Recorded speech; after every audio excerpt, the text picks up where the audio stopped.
Shalom Bapak Ibu, Saudara-saudari terkasih, sidang jemaat yang diberkati Tuhan. Saya akan melanjutkan pengajaran yang merupakan tanggapan terhadap apa yang hari-hari ini heboh di sosial media, yaitu tentang pengajaran dari seorang pendeta yang mengajarkan Yesus yang lain, yang sudah saya bahas kemarin, Yesus yang lain. Nah, Yesus yang lain itu yang seperti apa? Yaitu Yesus yang bukan Yahweh, Yesus yang bukan Allah, begitu ya.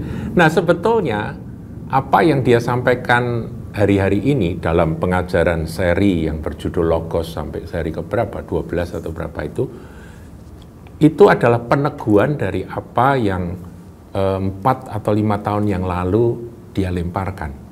Sampai sekarang jejak digitalnya masih ada. Pertama dia berkata Yesus itu bukan bagian dari Theos, itu tegas dia ngomong.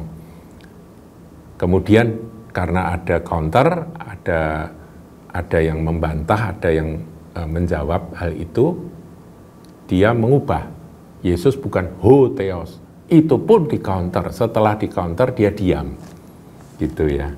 Tetapi 4 tahun yang lalu itu pendeta ini menyampaikan. Nah, ini merupakan implikasi atau konsekuensi dari tindakan atau pengertian lanjutan ketika dia membedakan Yesus itu dengan Allah. Dia melawan akan doktrin Trinity, di mana Bapa, Putra, Roh Kudus itu, atau Putra atau Firman dan Roh Kudus itu adalah satu hakikat, meskipun pribadi yang berbeda dan fungsinya juga beda. Nah, saudaraku, tadi saya katakan ada akibat lanjutan, pemahaman dasar tersebut, akibatnya bangunan dari pengertian atau teologinya dia itu jadi, ya karena kan terus ya saudaraku ya harus berlanjut. Dia mengatakan, itu 4 tahun yang lalu, bahwa tidak ada seorang rasul pun atau seorang tokoh di dalam perjanjian baru yang berdoa kepada Tuhan Yesus. Semuanya berdoa kepada Bapa.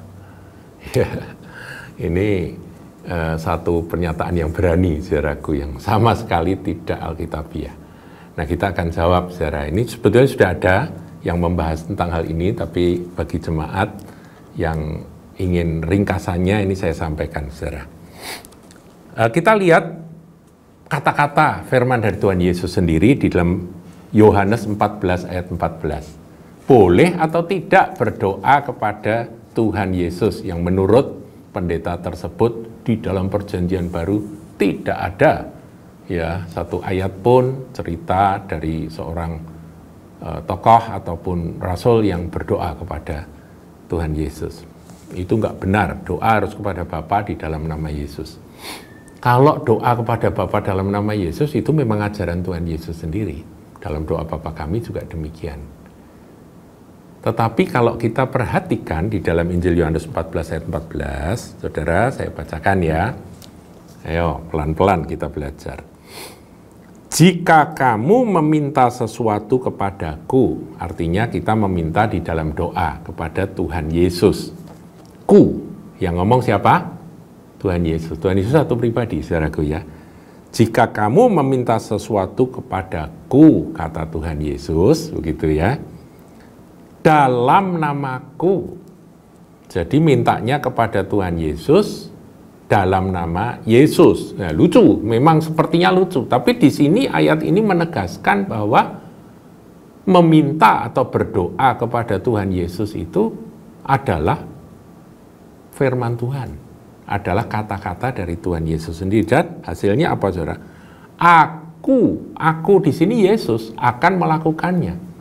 Jadi minta kepada Yesus di dalam nama Yesus, jadi minta kepada dia di dalam namanya, itu dia, Yesus sendiri yang akan melakukannya. Memang ada bagian lain yang berkata Bapa yang akan memberikan. Tapi karena Yesus di dalam Bapa dan Bapa di dalam Yesus, maka di sini Tuhan menegaskan, nggak salah kamu minta kepada Yesus dan Yesus akan memberikan apa yang kau minta. Jadi doa kepada Tuhan Yesus itu ajaran dari Tuhan Yesus sendiri. Doa kepada Bapa juga ajaran dari Tuhan Yesus sendiri. Alangkah sempitnya pemahaman yang mengatakan bahwa doa kepada Yesus nggak boleh, nggak benar. Siapa bilang nggak benar? Ini Tuhan sendiri yang bilang, ya. Nah, kita lihat buktinya. Stefanus, ya saudara ya. Ini kisah para rasul 7 ketika Stefanus hampir mati, saudara, karena dia dilempari batu. Ya. Teriakannya seperti apa? Ini doanya seperti apa? Kisah para rasul 7:59. Sedang mereka melemparinya dengan batu, bukan melempari dengan roti, saudaraku ya, dengan batu, jadi jeduk-jeduk, ya hancur tubuhnya dari Stefanus. Stefanus berdoa, garis bawahi kata berdoa. Jadi ini doa loh, saudaraku ya, katanya, ya Tuhan Yesus, terimalah rohku. Lah kok ini boleh, saudara, doa kepada Tuhan Yesus? Kok ada doa kepada Tuhan Yesus? Jadi jangan buru-buru gitu ya, mengeluarkan sebuah pernyataan yang seakan-akan benar, tapi kalau diteliti, Alkitab ini kan kebenaran, firman ini kebenaran, ternyata ada doa kepada Tuhan Yesus.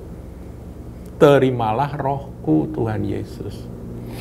Alamatnya benar atau salah ini doanya Stefanus? Kalau pendeta tadi katakan alamatnya salah kalau kepada Yesus, harusnya kepada Bapa. Tapi enggak tuh. Di sini kepada Tuhan Yesus ditulis dalam firman Tuhan. Ayat 60, sambil berlutut ia berseru dengan suara nyaring, Tuhan, maksudnya Tuhan Yesus. Kurios ya. Janganlah tanggungkan dosa ini kepada mereka, dan dengan perkataan itu meninggallah ia.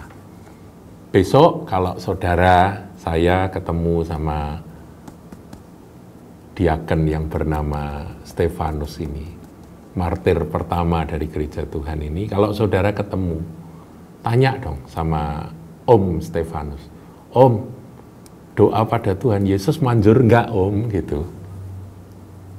Ya, saudara. Dalam hati saya ketika ada pendeta yang ngomong, kita ini nggak boleh berdoa pada Tuhan Yesus karena dia bukan Allah. Dia bukan alamat doa kita. Ada kemarahan, saudaraku. Ada kejengkelan. Ini sesat, ini bidat. Tuhanku Yesus adalah Allahku. Dia bukan sekedar jalan. Nah, itu saudara bisa cari di pengajaran Suara Gembala. Bukan sekedar jalan, saudara cari. Diketik aja, nanti saudara akan ketemu, bukan sekedar jalan. Di situ saya jelaskan bahwa Yesus itu bukan sekedar jalan sampai kepada Bapa, tujuannya adalah Bapa. Enggak. Nanti ada penjelasannya, itu soal lain, saudaraku ya. Tapi ini bukti ya bahwa Stefanus berdoa kepada Tuhan Yesus. Ya, satu lagi aja, saudara ya. Satu lagi. Jadi pertama, Yohanes 14 ayat 14, Tuhan Yesus sendiri berkata, mintalah kepadaku dalam namaku dan aku akan memberikan kepadamu. Aku akan memberikannya apa yang kamu minta. Kisah 7 tadi 59-60, Stefanus berdoa, ya Tuhan Yesus, terimalah rohku. Kemudian Wahyu 5 ayat 8. Ini bagus nih saudaraku ya. Sebenarnya masih ada ayat-ayat lain, tapi saya ambil ini saja. Ketika ia mengambil gulungan kitab itu, ayat 8 ya, 5 ayat 8. Ketika ia mengambil gulungan kitab itu, tersungkurlah keempat makhluk dan ke-24 tua-tua itu di hadapan anak domba. Ini gambaran dari seluruh gereja Tuhan, saudaraku ya. 24 tua-tua itu dan keempat makhluk itu di hadapan anak domba. Anak domba siapa, saudaraku? Ya Tuhan Yesus, nggak ada lain ya, saudaraku ya. Anak domba Allah yang tersembelih. Di di hadapan anak domba itu masing-masing memegang satu kecapi. Kecapi itu lambang dari puji-pujian. Saudara memuji-muji Yesus boleh nggak? Boleh. Kalau pendeta tadi, ya karena Yesus bukan Allah nggak boleh dipuji-puji dong. Itu syirik itu namanya. Paham saudaraku ya? Ya itu, di ajarannya sekarang Unitarian itu sudah arahnya ke sana. Dari Arian menjadi Unitarian. Geser saudara. Memegang satu kecapi. Pujian, penyembahan. Dan, nah ini kalau bicara ini berikutnya, satu cawan emas, ini lambang apa saudaraku, berbicara tentang penuh dengan kemenyan, itulah doa orang-orang kudus. Jadi doa orang-orang kudus itu dibawa di hadapan siapa? Anak domba, yaitu Tuhan Yesus. Salahkah berdoa kepada Tuhan Yesus? Salah alamat, saudaraku, seperti yang dikatakan oleh pendeta tadi. Enggak sama sekali, saudara. Memang kita harus mengajar jemaat berdoa kepada Bapa di dalam nama Yesus, itu Alkitabiah.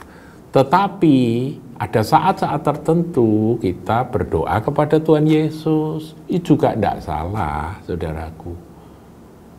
Karena Yesus adalah Tuhan, Yesus adalah Allah yang hidup. Jadi jelas saya pikir bahwa berdoa kepada Tuhan Yesus itu Alkitabiah, saudara ya. Jadi gak usah bingung, Trinitas itu, Trinity, ya, doktrin Trinitarian itu adalah harga mati yang harus kita pegang teguh sampai Tuhan Yesus datang kembali. Tuhan berkati.